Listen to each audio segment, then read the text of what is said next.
Hola a todos, bienvenidos a esta clase sobre intercambiadores de calor. En este primer video vamos a definir lo que es un intercambiador de calor, veremos los tipos de intercambiadores de calor y hablaremos del coeficiente de transferencia de calor total, muy importante para los cálculos. Entonces vamos a empezar con la definición, como seguramente ustedes ya lo vieron en las clases de termodinámica.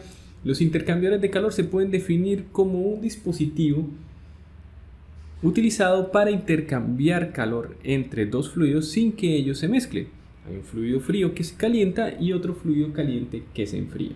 Hay de muchos tipos, algunos de los más importantes son los siguientes: el intercambiador de doble tubo o tubos concéntricos. Esto consiste básicamente en un tubo dentro de otro tubo. Por el tubo interno fluye uno de los fluidos y por el espacio anular el otro. Estos dos fluidos pueden ir de forma paralela, es decir, hacia la misma dirección, o en contraflujo, en direcciones opuestas. Entonces, si tenemos un intercambiador de tubos concéntricos en flujo paralelo, el cambio de temperatura de los fluidos va a ser más o menos de esta manera. El fluido caliente se va a enfriar siguiendo más o menos esta trayectoria, mientras que el frío se calentará por medio de esta trayectoria.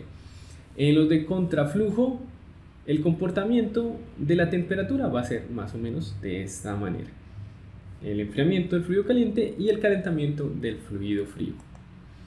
Otro tipo muy importante son los intercambiadores compactos. Son intercambiadores donde se logra un gran área de transferencia de calor en un volumen pequeño. Son diseñados precisamente para aplicaciones en donde se tiene poco espacio y limitaciones de peso para el uso del intercambiador de calor. Por ejemplo, en los automóviles, los radiadores de los carros, de los automóviles, son intercambiadores de este tipo, intercambiadores compactos.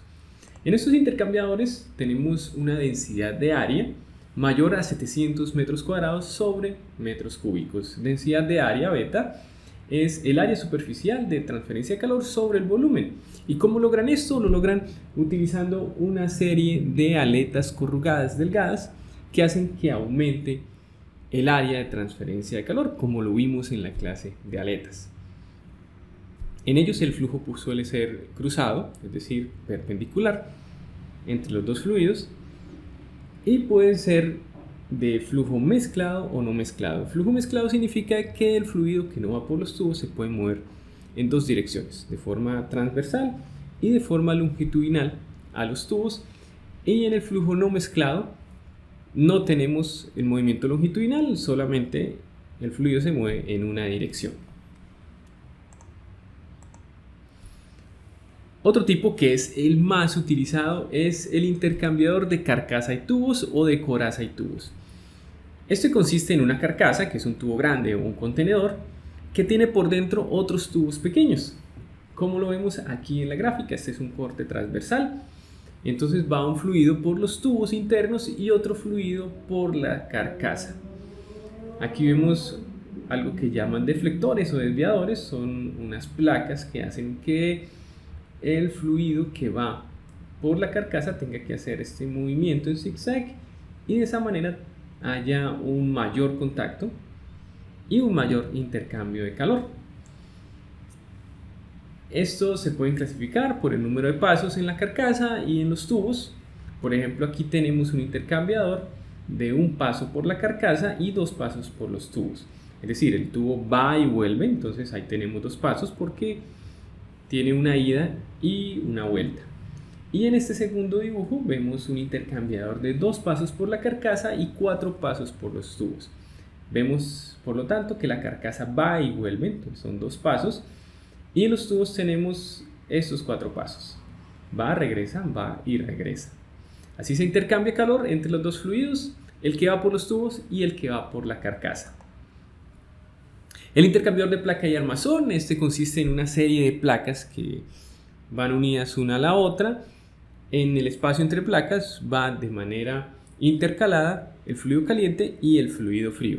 También otro tipo es el intercambiador regenerativo. Este consiste en un medio que almacena el calor. Pasamos el fluido caliente, entonces ese medio se calienta, luego pasamos el fluido frío, ahí el fluido se calienta, absorbe el calor que se había dejado ahí en el medio y así se produce el intercambio de calor. Si quieren ver más detalladamente el funcionamiento de estos intercambiadores de calor, en la descripción les dejo algunos videos recomendados en donde se pueden ver algunas animaciones y algunas explicaciones del funcionamiento de cada uno de estos intercambiadores. Vamos a hablar ahora del coeficiente de transferencia de calor total. Para ello vamos a considerar un intercambiador de tubos concéntricos como el que vemos aquí en la figura, en donde el fluido caliente va por la tubería interna y el fluido frío por el espacio anular. De manera que vamos a tener una transferencia de calor desde la parte interna del intercambiador a la parte externa, porque el calor va del medio caliente al medio frío. El circuito térmico que representa este sistema es este que vemos aquí en la parte inferior. Internamente vamos a tener una resistencia que corresponde a la convección entre el fluido caliente y la superficie interna del tubo. Esta superficie interna va a tener un área que hemos llamado A sub I y un coeficiente de transferencia de calor por convección que hemos llamado H sub I. Después tendremos una resistencia que corresponde a la conducción entre la parte interna, la superficie interna del tubo, y la superficie externa del mismo. Y finalmente otra resistencia por convección, que es la que tiene que ver con lo que ocurre en el espacio anular, en la transferencia de calor entre la superficie externa del tubo y el fluido frío. Es decir, la resistencia equivalente, la resistencia total de este circuito será la suma de esas tres resistencias, porque es un circuito en serie. Las ecuaciones que representan estas resistencias son estas que vemos acá. Recordemos que la resistencia por convección se representa como 1 sobre H por A. Como tenemos un cilindro, por eso este es el área A. De igual manera en la resistencia por convección externa, y esta es la ecuación que vimos para la conducción en cilindros, en donde aparece el radio exterior y el radio interior, R sub B y R sub I. En este tipo de análisis de intercambiador de calor conviene expresar la ecuación de transferencia de calor que generalmente usamos, Q punto igual a delta de T sobre R, de manera que quede parecida, de manera análoga, a la ley de enfriamiento de Newton, que es la fórmula de la convección, que recordemos que es H por A por delta de T. Entonces expresamos todos estos mecanismos de esta forma. En lugar de decir H por A por delta de T, decimos U por A por delta de T. Ese U es el coeficiente global de transferencia de calor, o el coeficiente de transferencia de calor total, que es un coeficiente que tiene en cuenta tanto la convección como la conducción a través del intercambiador. Dependiendo de cuál área tomemos, si el área interna o el área externa, vamos a tener un coeficiente de transferencia de calor total interno o externo, que son los que aquí llamamos H sub I y H sub B. Si la pared del tubo es pequeña, podemos despreciar la conducción a través del tubo, entonces solo vamos a tener convección interna y externa. De la misma manera vamos a tener un área interna del tubo casi igual al área externa, por lo tanto el coeficiente de transferencia de calor total interno será aproximadamente igual al externo, es decir, solo tendremos un coeficiente de transferencia de calor total U que será igual a 1 sobre H sub I más 1 sobre H sub B. H, coeficiente de transferencia de calor por convección. Este coeficiente de transferencia de calor total es dominado por el coeficiente de transferencia de calor por convección más pequeño, por el H más pequeño. Ese es el cuello de botella de la transferencia de calor. Por esta razón, cuando utilizamos aletas, estas van del lado del gas, que es el que tiene el menor H, para así aumentar la transferencia de calor en ese medio y poder tener un mejor funcionamiento y un mejor intercambio de calor en el dispositivo. Precisamente hablando de aletas, cuando utilizamos aletas, que recordemos que son porciones de material que se añaden para que haya un mayor área de transferencia de calor y una mayor convección, hay que considerar el área de esas aletas. Es decir, vamos a tener un área superficial que es la suma del área de las aletas y el área de los espacios en donde no hay aletas. Cuando tenemos aletas cortas, que se pueden suponer con una eficiencia del 100%, podemos simplemente expresar a la resistencia de transferencia de calor por convección en ese medio con aletas como 1 sobre H por A, donde A pues es el área que definimos en la parte superior, área de la parte con aletas y área de la parte sin aletas. Si la alerta no es muy corta, no podemos suponer esa eficiencia al 100%, lo que hacemos es de nuevo definir R por convección como 1 sobre H por A sub S, pero ahora A sub S será la eficiencia de la aleta por el área de las aletas más el área de las secciones donde no hay aletas. Es decir, simplemente tomamos la suma de las dos áreas, pero al área de las aletas le incluimos, le multiplicamos la eficiencia de la aleta. Bueno, recordemos, si no nos acordamos muy bien de la eficiencia es una relación entre el calor que se transfiere realmente por la aleta y el calor máximo que se podría transferir. Ese calor máximo ocurriría si toda la aleta estuviera a la misma temperatura. Por ejemplo, aquí en esta aleta ideal vamos a tener toda la aleta a 85 grados Celsius, pero en el caso real, como hay una conducción, ahí va a haber una disminución y la temperatura en la punta aleta es menor que en la base de la aleta. Para considerar ese cambio de temperatura es que definimos esa eficiencia de la aleta. Por eso, si la aleta es corta, podemos suponer que tiene la misma temperatura toda y no hace falta considerar la eficiencia, o la consideramos como 100% mejor. Pero si la aleta es suficientemente grande, sí hay que considerar la eficiencia utilizando la última ecuación que presentamos aquí en la diapositiva. Hay un problema que se presenta en las tuberías y por supuesto en los intercambiadores de calor, que es denominado incrustaciones. Las incrustaciones son capas de sales u otros elementos que van surgiendo en la superficie de las tuberías. Esto debido a diferentes factores como precipitación, que es cuando sales u otros elementos que viajan en el fluido pierden solubilidad por el cambio de temperatura y se van adhiriendo a las paredes. Corrosión, que es una reacción química con oxígeno que provoca un deterioro del material. Sedimentos, que son impurezas, mugre que va viajando en el fluido y se va pegando también a las paredes. O incrustaciones biológicas, que ocurren cuando nacen algas en las paredes de las tuberías.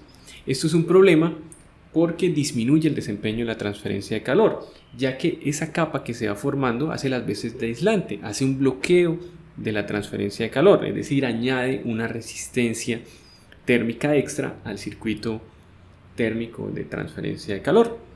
Hay varios métodos para disminuir la aparición de estas incrustaciones, como son el filtrado para retener las impurezas antes de entrar al intercambiador o a la tubería en general, también utilizar inhibidores de incrustaciones, que son sustancias químicas que previenen la aparición de incrustaciones biológicas, también que previenen la corrosión.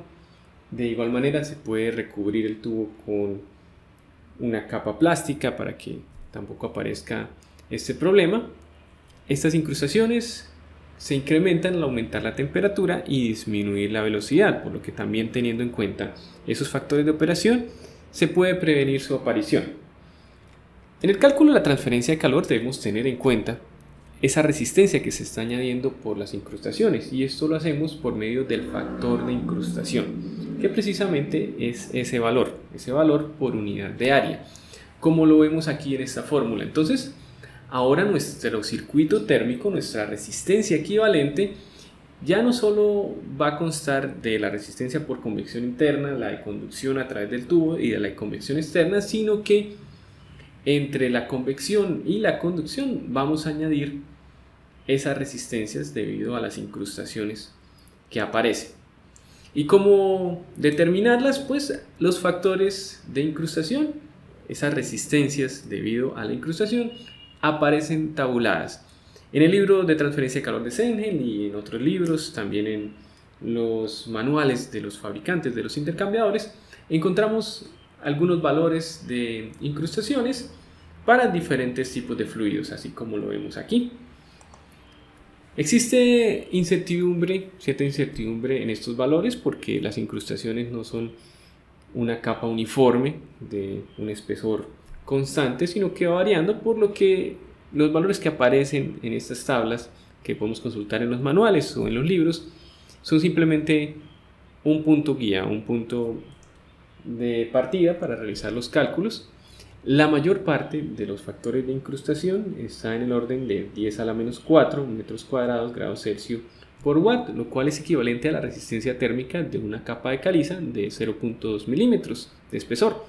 La caliza tiene una conductividad térmica de 2.9 watt metro por grado Celsius. A falta de datos específicos, se puede suponer como punto de partida para los cálculos este valor, el valor de 10 a la menos 4 metro cuadrado grado Celsius sobre watt, y así considerar la resistencia que están añadiendo estas incrustaciones. Para finalizar, vale la pena mencionar que nosotros como ingenieros generalmente queremos lograr dos cosas con los cálculos de intercambiadores de calor. La primera es seleccionar o diseñar un intercambiador de calor para lograr un cambio de temperatura específica. Es decir, tenemos un fluido a una cierta temperatura, queremos llevarlo a otra temperatura, entonces necesitamos conocer qué intercambiador de calor nos sirve para eso. Y lo segundo es predecir las temperaturas de salida de las corrientes de un intercambiador de calor específico. Es decir, ya tenemos nuestro intercambiador de calor y queremos saber qué temperaturas obtendremos a partir de ciertas temperaturas de entrada. Pues hay un método para cada una de estas aplicaciones. Para la primera aplicación, el método se conoce como método de la diferencia media logarítmica, y para la segunda es el método conocido como método de la efectividad NTU, número de unidades de transferencia. En los siguientes dos videos vamos a hablar de cada uno de estos métodos, entonces los invito a seguir en el siguiente video para ver la primera de las aplicaciones. Bien, esto ha sido todo por el momento. Recomendado el libro de Sengel de transferencia de calor si quieren aprender más sobre el tema. Muchísimas gracias por su atención. Mi nombre es Gabriel Fernando García Sánchez. Espero que tengan un muy buen día. Hasta pronto.